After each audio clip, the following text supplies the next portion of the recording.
Hey everyone, this is Gary. I'm letting you know of a special event that we are going to be hosting at McFleshman's.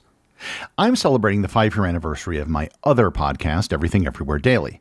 So I'm going to be hosting an event at McFleshman's on the evening of Saturday, July 19th. We're extending this to all of the Respecting the Beer listeners as well. In addition to meeting me in person, you'll be able to have a 547 personally poured by Joel.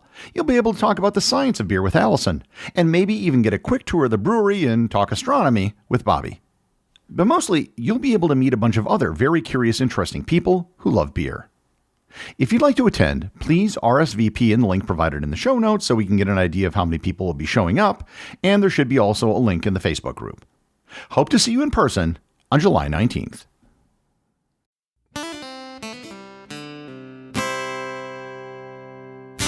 Hello everyone, my name is Gary Arndt and welcome to another episode of Respecting the Beer. With me again is the usual cast of characters.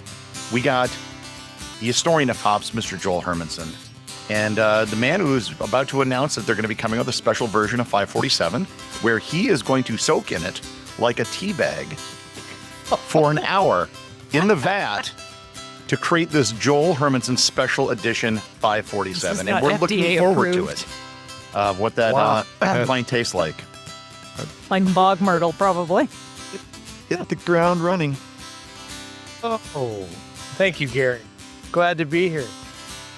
We also have Bobby Fleshman, who is trying to attempt to convince his wife that platinum is a shiny thing, and that if they converted all their brewing equipment to that from stainless steel, it could lead to a 3% improvement in the taste of the beer.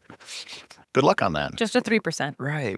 Well, there's something even more rare than that, right? We could pursue, so it won't be as bad as Iridium? That. Yeah, right.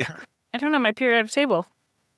And we also have with us again the good doctor, Alison McCoy Fleshman, whose most recent research paper is on the Heisenberg inebriation principle, that someone can be both drunk and not drunk, and you can never prove it.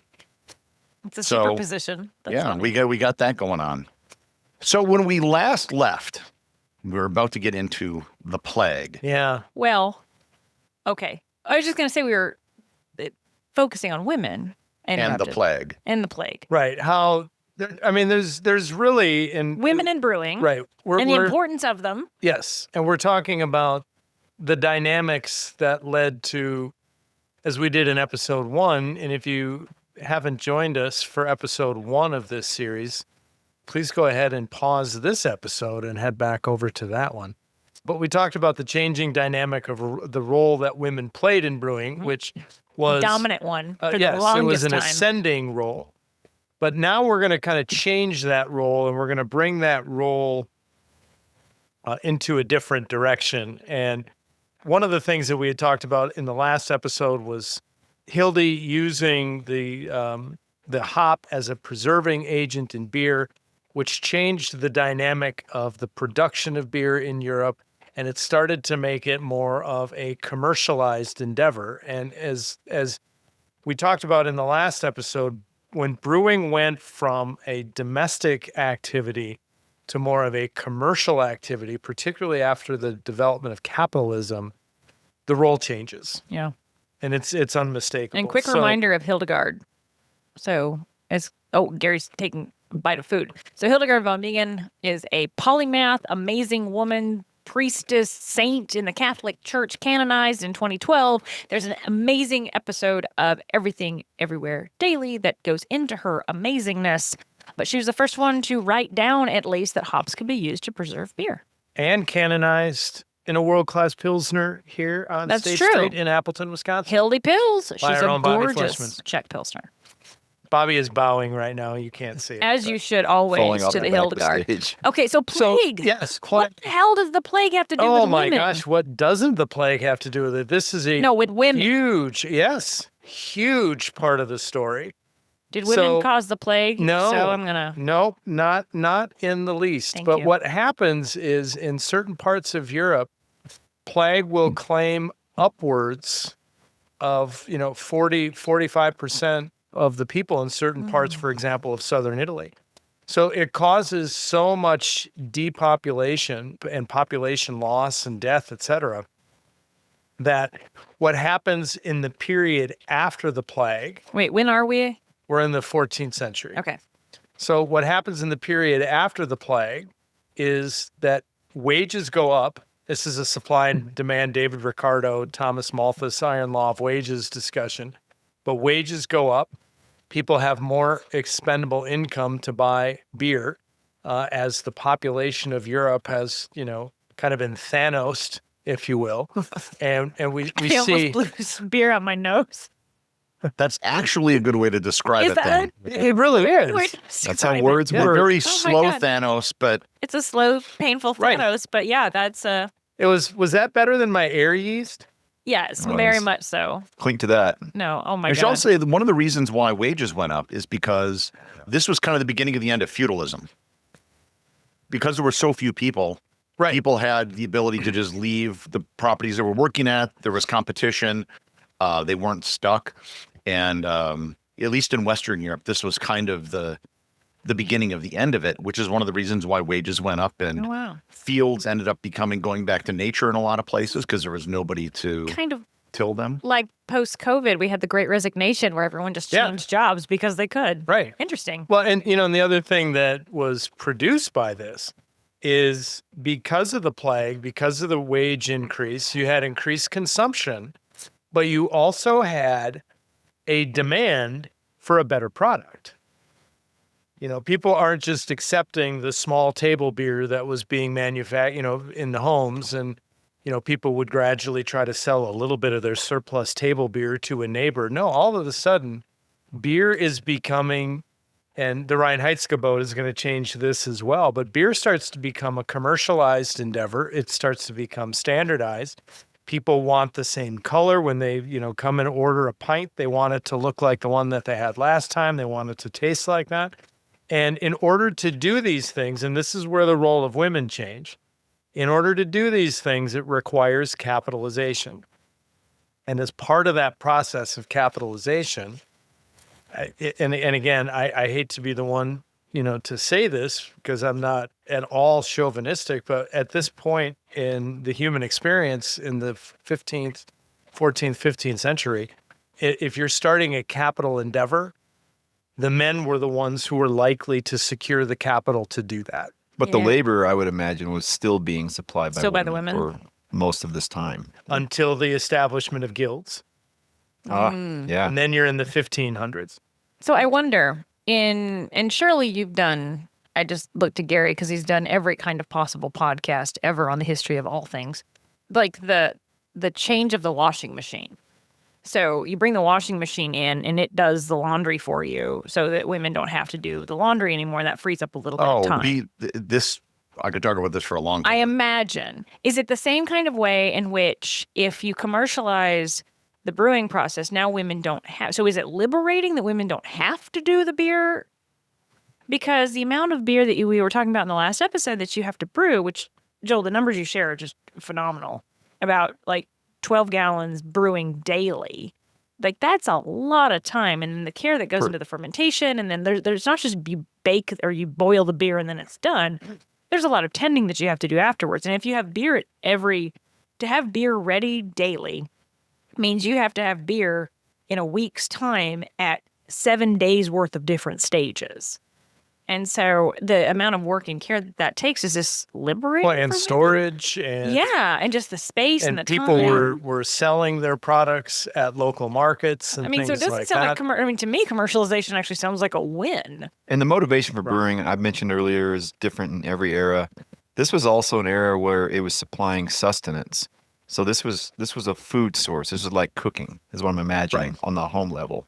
And then when it hits the guild level, guilds are organizations that, again, are interested in standardizing process of production, of distribution, of sale, et cetera. So when it hits the guild level and there's specific organizations that are participating in these guilds, these organizations were, again, male-centric.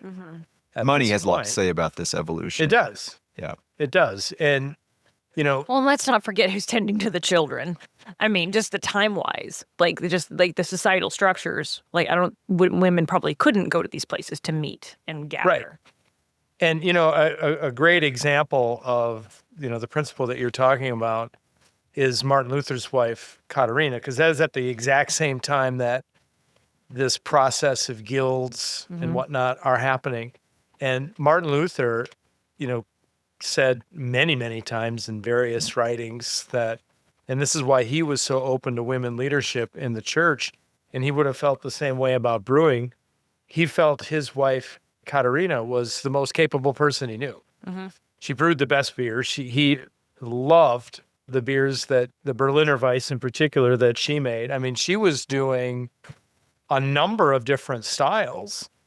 It wasn't like, okay, here's your gruely brownish beverage. I mean, she had, a profile that she was building. So most of these changes, just to echo something that Bobby just said a couple of minutes ago, these changes really are about capitalization and the building of breweries and the advancement in technology and equipment, et cetera, is kind of what's leading to this change. And then I think, the one thing that kind of cements the change is the Reinheitsgebot. And when the Reinheitsgebot, which if you haven't listened to our 2-part series on the Reinheitsgebot, it's still my favorite. It does derail. Podcast. It gets back on track. But it is spectacular. But the Reinheitsgebot, again, is all about standardization with kind of an eye towards food safety, et cetera. And when you are standardizing what can go into the beers, and as Bobby has talked about, and I'll let him spin a yarn off of this in just a second, if you are limited by your ingredients, and this increases capitalization again, you have to extend your technology, and you're getting around the fact that you can only use water, malt, and I'm forgetting the third ingredient. Water, malt, yeast, hops. Hops. Yeah. No, yeast was second. Yeah. Joel forgot hops. It goes along for the ride. I did. We'll edit that out. Right, as I'm drinking a 547. Make sure it's obviously been edited out. Right, but you said in the Reinheitsgebot episode that the way around that was technology and technique, I think was your exact quote, which is going to cost money. Yeah, exactly. Being able to produce something for a market, the market was created and they had to learn to reproduce on a scale that people started to come to expect. And they created their own monster. They created this. The market responded to it, knowing what they're getting every time. I imagine there was something like an Anheuser-Busch of its time, in every county, or let's say. And that grew and grew and grew as the market required that it do so. Charlie Bamforth was my mentor in brewing, and he said quality is about repeatability. He says you can argue about all the nuances of what people think is good or bad, but he says quality is about repeatability. And I think that all this is leading to a future where beer is very technical and it's being constrained by the Reinheitsgebot, and that drives new equipment and processes and raw ingredients and so on and so on. So yeah, I do think that it laid that foundation for sure. So when you add guilds and Reinheitsgebots kind of at simultaneously, you're driving the cost way up, and it starts to become like these large family-owned regional conglomerates, and the heads of these families, oftentimes in 16th century Germany are men. So the process starts to move to men, despite the fact that women carried it to this point. We should also know this is primarily at this point like an urban phenomenon. Yes. Thank you. Oh, that's where the people were. Obviously, there were still limitations on how far you could ship beer at this time. Shipping liquids is notoriously difficult. There's limitations when you can ship beer here now today. Those are more legal. Women still would have been doing this in like smaller communities, farms, or like Martin Luther's wife for the home. That didn't disappear. It's just that you now had more specialization occurring in the economy. So there would be some people that wouldn't have to brew beer. They would just go to the ale house or something instead. Right. And we're going to transition to a topic I know you've been eager to talk about. So excited by this, yes. Yes. So as we move past the Reinheitsgebot, which is in the 16th century, we move to the 17th. The 17th century is the witch since, this is the witch century. So many people When- are flabbergasted when I share this idea.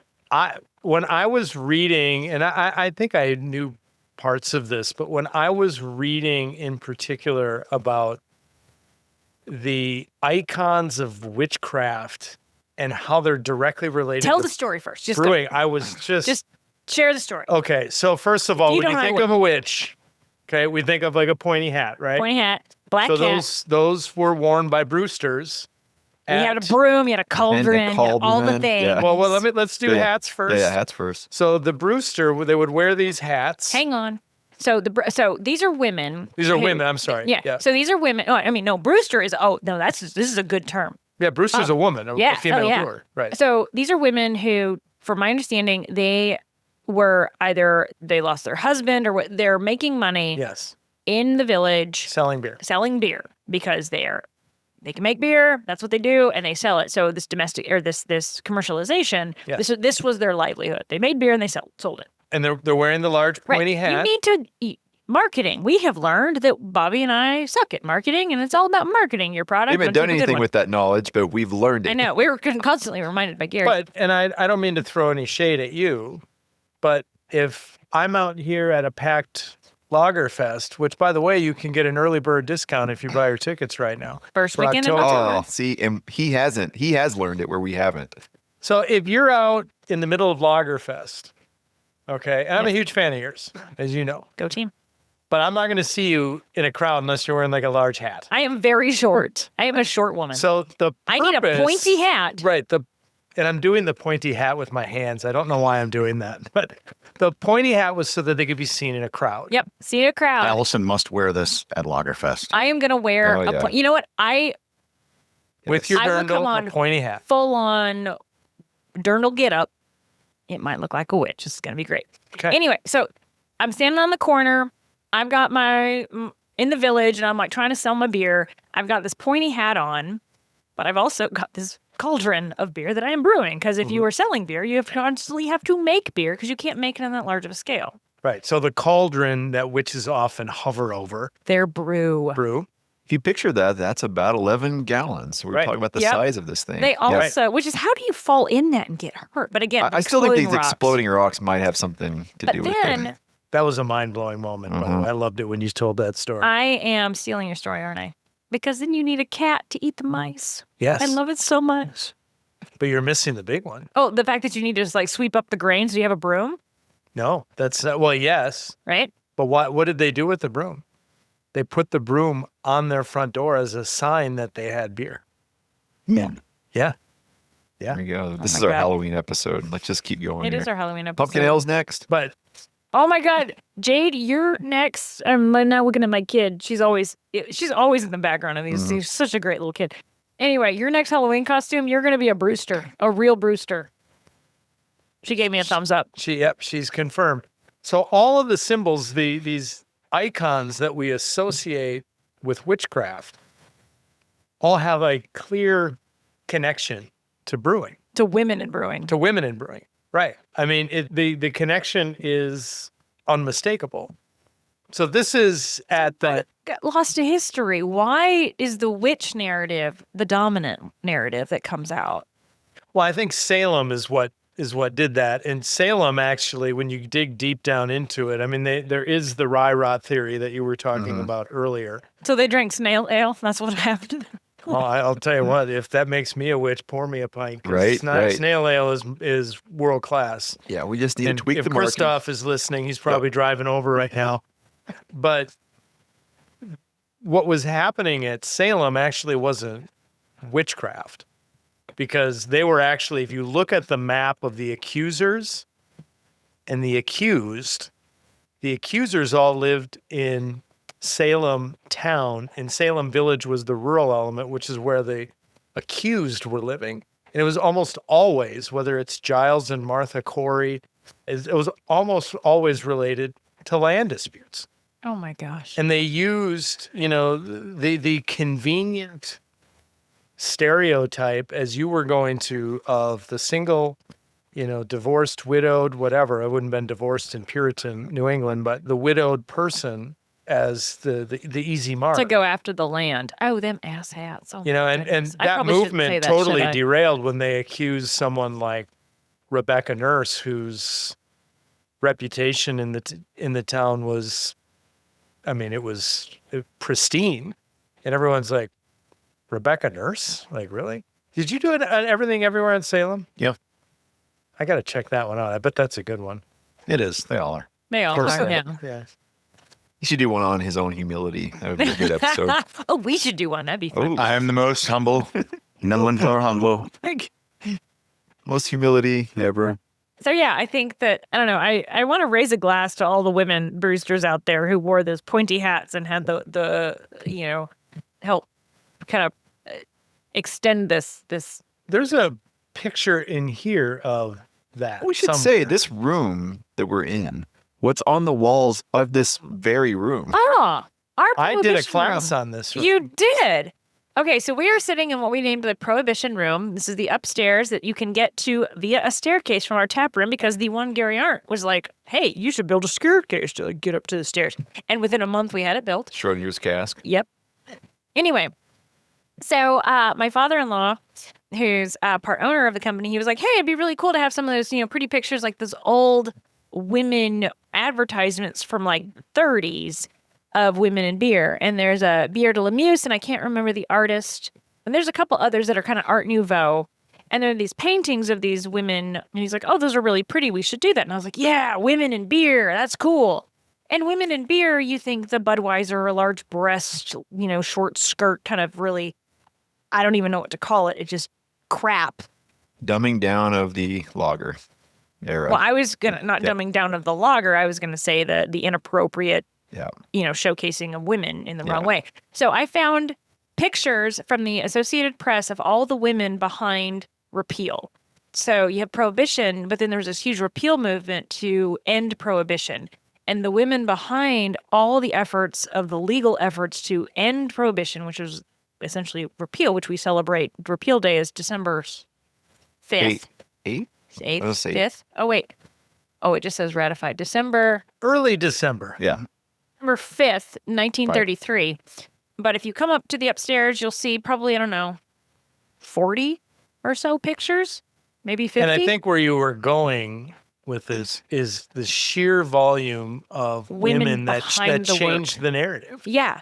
And To be Changed the- fair, women were largely responsible for That's prohibition. true. well, though not The these temperance women. movement. The No, they were different women. These are different women. Yeah, These are women there's that have a their shit whole together. other show there. But no, you're exactly right, because when you get past, and this is one of the future things that we have to discuss, women were largely responsible for temperance, which And a lot of the also suffragettes changed- were.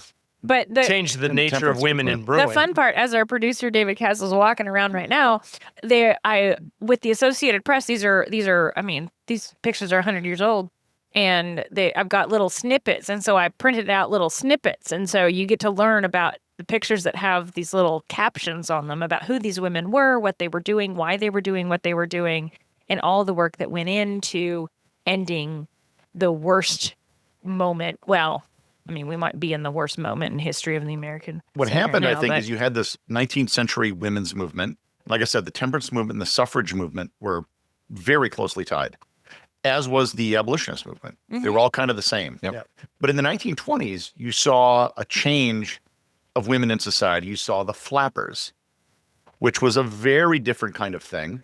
And this brand new, this is kind of the start of women's liberation, actually. Okay, before we get to this, can I just mention one tangent note between what we were talking about with witchcraft and this, because we're going to stay on this because you guys are on a roll. Industrialization happened, and obviously that changed the role of brewing, because now it's happening on Oh an my gosh, it industrial is. scale. But anyway, But I can't, please continue I the can't- prohibition. I have a picture of a woman. This is such a great picture. David, I'll let you take pictures so you can post it. Anyway, it's a picture of a flapper, and then it's a picture of a non-flapper. In I want to say this is 1920. So Lois Bancroft Long was an American writer for The New Yorker during the 1920s who wrote about the speakeasy lifestyle with a liberated women's perspective under the pen name Lipstick. And so Lipstick, she was basically this woman who went into all the speakeasies, she went into all the prohibition rooms and figured out like all the things that were going on And you've got the most wonderful picture of her versus the antiquated woman with, I don't even know what to call that, bustles on her shoulders. Like this Well, is... that's actually a really good photo because it shows, like, when you think of the suffragettes, they're dressed in a certain way. Absolutely. They have the big hats. They had the sashes. And you think of a flapper, totally different. Oh my gosh. And True so when you say liberation. it was different people that fought for Prohibition and then fought for the repeal of Prohibition, there was a big change. And oddly enough, I think Prohibition caused the flappers. It drove this underground where this type of behavior maybe wasn't acceptable beforehand out in public. Once it was driven underground into speakeasies, you know, Let it whatever, go. yeah. And then so that was may have paradoxically caused a lot of that to happen. Wow. And finally, we could show our ankles, which is we're goddamn. So suffrage and the end of Prohibition were these people were united to help one another's cause, no? I don't know if that's true. Yeah, to a degree, but to circle back to the topic at hand, this then is going to continue to diminish the role of women in brewing, because if women are leading temperance and they're the ones holding the signs and trying to get the tide houses closed, etc., if you're a woman that's engaged in brewing, you're going to, Keep the tide clearly, house open. you're gonna draw the ire of a portion of the community that you don't really want their attention. And to be fair to the women in the temperance movement, drinking was a big problem in the early 19th century. Like, Americans consumed a ridiculous amount of alcohol. And it wasn't like the 3 gallons a day the monks were drinking of watered down ale. Yeah. Like, they were there a lot of putting away spirits. Yeah. hard stuff. Yeah. And We were not Okay, a why would you go was a- hard we were stuff? not a beer nation then. alcoholism was a huge problem, and This is it really was a almost moonshiner exclusively men. And that was why women were largely driving this. Is it Annie Oakley? Do I have that right? No, wait. I might. Who Look was? to the historian. I Annie have Oakley no was idea. she was a hard drinking. Yeah. Yeah, I Yeah. got the wrong reference. Who was part of the abolition? Hatchet Annie. Annie. I knew it was Annie. There it is. Hatchet Annie. There's a story about a Kansas bar where she throws a Carrie Nation. Carrie Nation. That's Yeah, it. she would Yeah. go in with and literally destroy. Yeah. And because she was a woman, they couldn't, like, physically. Everyone was afraid to stop her. Yeah. Yeah. Plus, she was badass. Yeah. Well, she got arrested many times. Like, she would go in and she would just announce it, like, I'm gonna walk in there and destroy all her alcohol. Okay, so she was anti. she was drinking. responding Carrie to Nation was liquor. a hardcore Yeah. temperance Got it. Yeah. person. Heard. Yeah, responding to I actually the don't know liquor much problem. about the reasons. She was behind. a militant. She Yeah. was a I Shiite care more about repeal. temperance. Okay. Like, There we go. Yeah, So back to women in brewing. it's all related though. It is. So I mean, I'd rather. Okay, well, maybe then we should talk about the men who have brought down. no, because I want brewing, 'cause I don't we're wanna going talk to about end the this women who brought podcast down- today celebrating women. Yes, we should celebrate. So you women. get to the Mad Men period, and I refer to this as the 1950s advertising, where we've all seen beer ads from the 1950s and 60s where women are, holding the beer for the husband as they walk through the door from work, and they're expected to, convey this Donna Reed. I'd like us It- all it's to just very take a Mad Men moment and think type about my facial mindset. expression right now about this time. Yeah, maybe you're going to go on Patreon. But this, I think, contributes to this kind of marginalization of women. And the marginalization of women in brewing coincides with a period that Bobby and I talk about in brewing often, which is this banality of brewing, where you have this period of the macro lager pills for 25 years, 40 years, or whatever, to the length of time, until, Coors pops on the scene and starts, brewing a beer that's just a little bit different. And everyone's like, oh my gosh, we can make beer that's different. The last part of this process is the craft beer movement. And that has started to shift the pendulum back. Now, all of a sudden, with craft beer is a democratized process. Breweries support one another.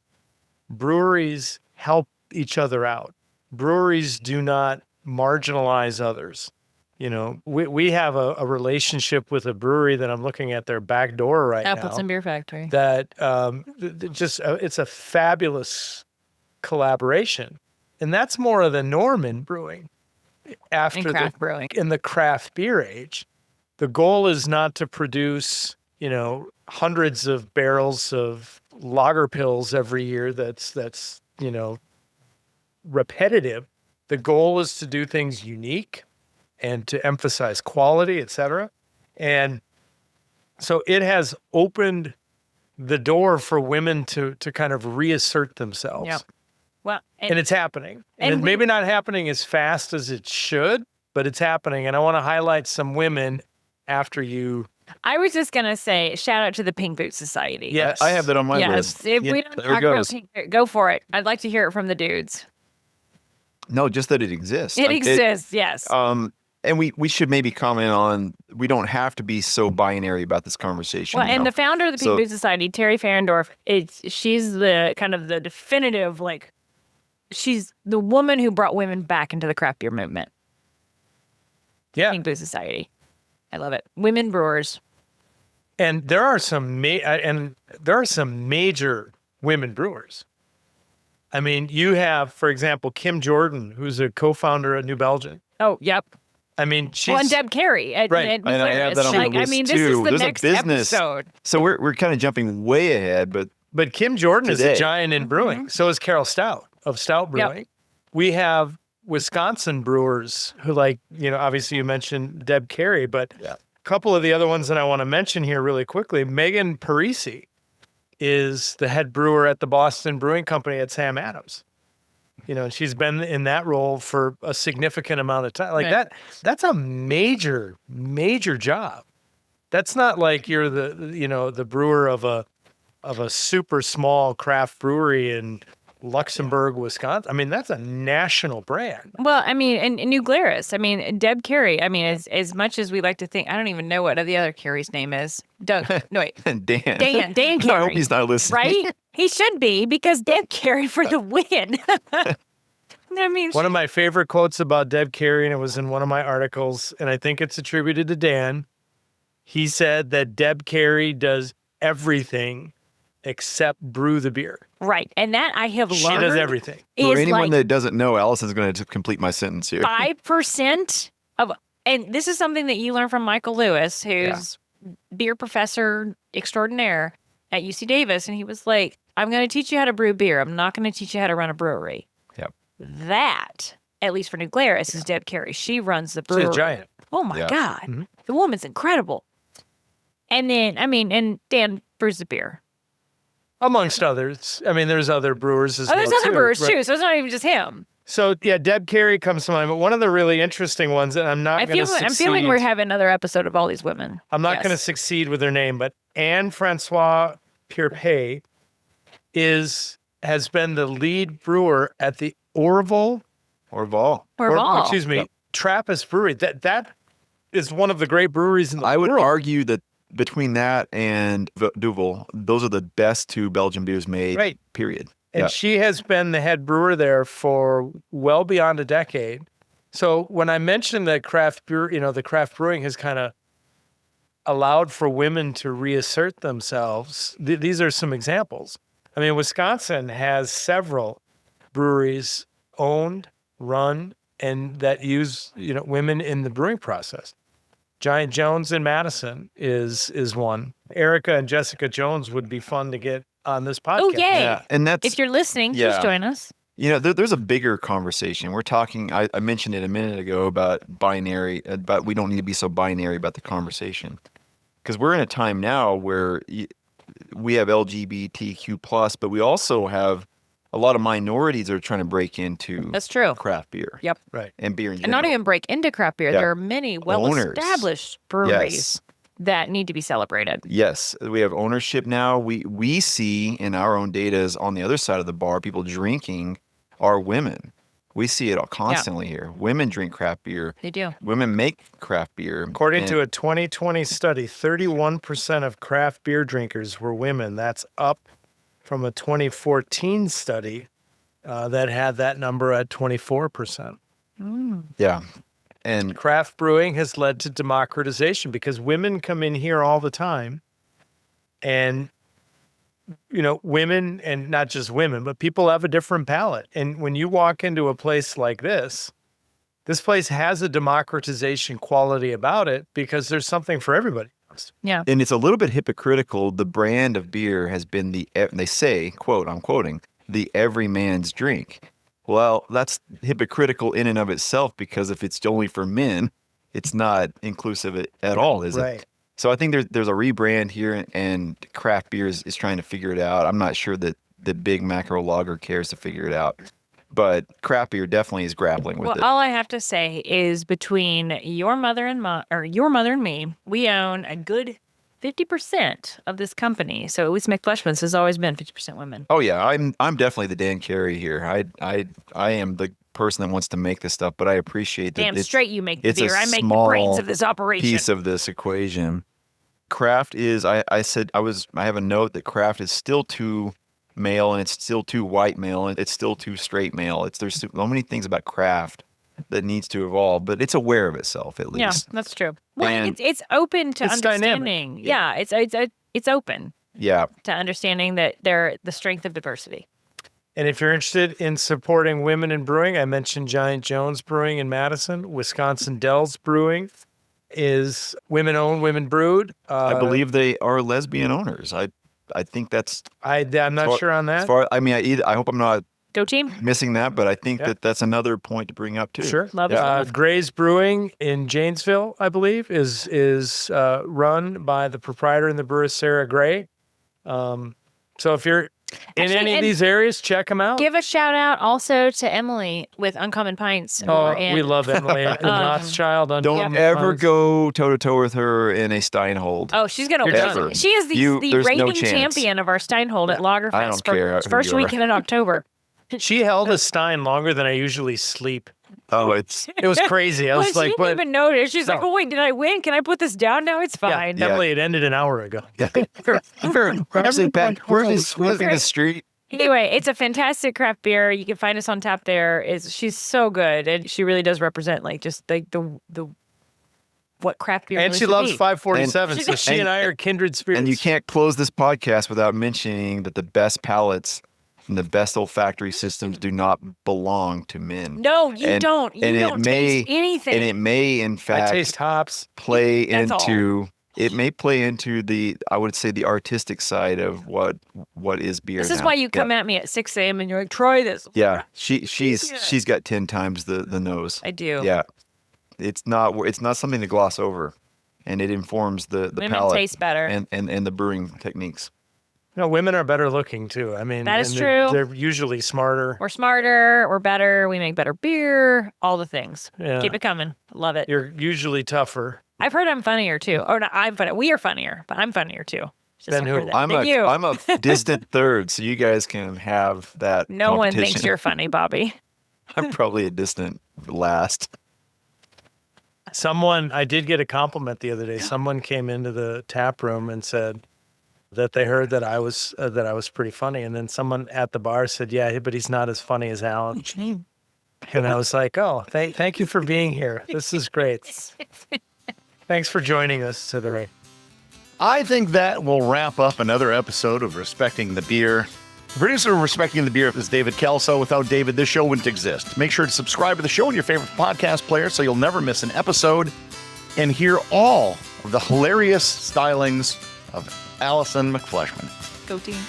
Feel free to join the Facebook group to get updates between the episodes and support the show over on Patreon, where you're going to hear things that didn't even make this show, believe it or not. Links to both of these are in the show notes. And until next time, please remember to respect the beer.